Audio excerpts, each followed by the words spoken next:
اسرائیل اور حزب اللہ کے درمیان جنگ شروع ہو گئی ہے۔ آج اسرائیل نے ایک کارروائی کی ہے جس کے نتیجے میں لبنان کے شہروں کو نشانہ بنانے کی کوشش کی گئی ہے۔ دوسرے نمبر پر اسرائیل نے اپنے جنگی جہاز اور ہیلی کاپٹروں کو لبنان کی فضائی حدود کے اندر بھیجا ہے اور ان جنگی جہازوں نے کم اونچائی کے اوپر ٹارگٹ ڈھونڈنے کی کوشش کی ہے۔ بعض ایکسپرٹس کا یہ ماننا ہے کہ یہ جو جنگی جہاز اسرائیل نے بھیجے ہیں یہ ٹارگٹ ڈھونڈنے نہیں بلکہ حملہ کرنے آئے تھے۔ ناظرین گرامی، آپ کو یہ بتا دیں کہ اسرائیل اور حزب اللہ کے درمیان جنگ شروع ہو گئی ہے۔ میں آپ کو یہ بتانا چاہتا ہوں کہ اصل میں وجہ یہ تھی کہ 2 روز قبل پہلے حسن نصر اللہ کا بیان جاری ہوا تھا۔ حسن نصر اللہ نے ایک تقریب سے خطاب کرتے ہوئے کہا ہے کہ ہم نے ڈرونز بنا لیے ہیں اور ہمارے ڈرونز جو ہیں وہ دنیا کے لیے بہت زیادہ خطرناک ثابت ہو سکتے ہیں۔ ان کا اشارہ اسرائیل کی جانب تھا۔ دوسرے نمبر پر حسن نصر اللہ نے یہ بھی کہا تھا کہ ہمارے پاس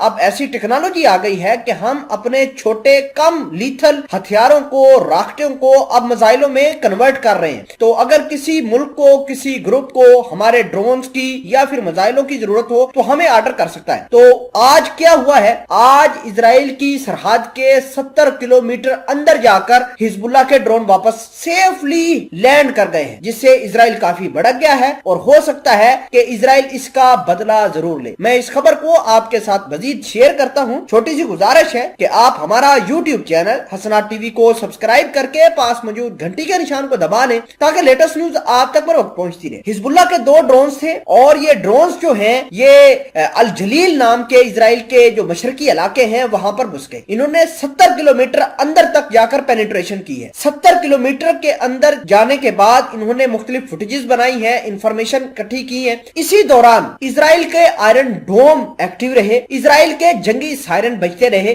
الجلیل کے علاقوں پر دھماکوں کی آوازیں سنائی گئی۔ اس کا مطلب یہ ہے کہ یہ جو ڈرونز تھے انہوں نے کچھ حملہ بھی کیا ہے، لیکن ابھی تک اسرائیل نے اس کی کنفرمیشن نہیں کی۔ اسرائیل کی سیکورٹی فورسز کا یہ ماننا ہے کہ یہ جو حزب اللہ کی طرف سے ڈرونز آئے تھے یہ اسلحے سے لیس نہیں تھے بلکہ انہوں نے خالی انفارمیشن اکٹھا کی ہے۔ ناظرین گرامی، اسرائیل کے آئرن ڈوم ایکٹیو رہے، اسرائیل کے جنگی سائرن بجتے رہے، اسرائیل کے جو عام شہری تھے وہ بنکروں کے اندر چھپ گئے، لیکن اسی بیچ اسرائیل نے اپنے جنگی جہاز اتارے، ہیلی کاپٹروں کی مدد لی۔ اس کے علاوہ بہت سارے سسٹم استعمال کیے جو کہ اسرائیل ناکام رہا اور اسرائیل حزب اللہ کے ڈرونز کو مار گرانے میں بالکل اس نے ناکامی دکھائی ہے۔ ناظرین اگرامی، آپ کو یہ بتا دیں کہ یہ سبق ہے عرب ملکوں کے لیے۔ وہ عرب ملک جو کہتے ہیں کہ ہمیں اسرائیل اپنا آئرن ڈوم دے دے تو ہم یمنی حوثی باغیوں کو شکست دے سکتے ہیں۔ اب میں ان ملکوں کا نام نہیں لینا چاہتا ہوں، آپ کو زیادہ بہتر طریقے سے پتا ہے کہ کون سے ملک جو ہیں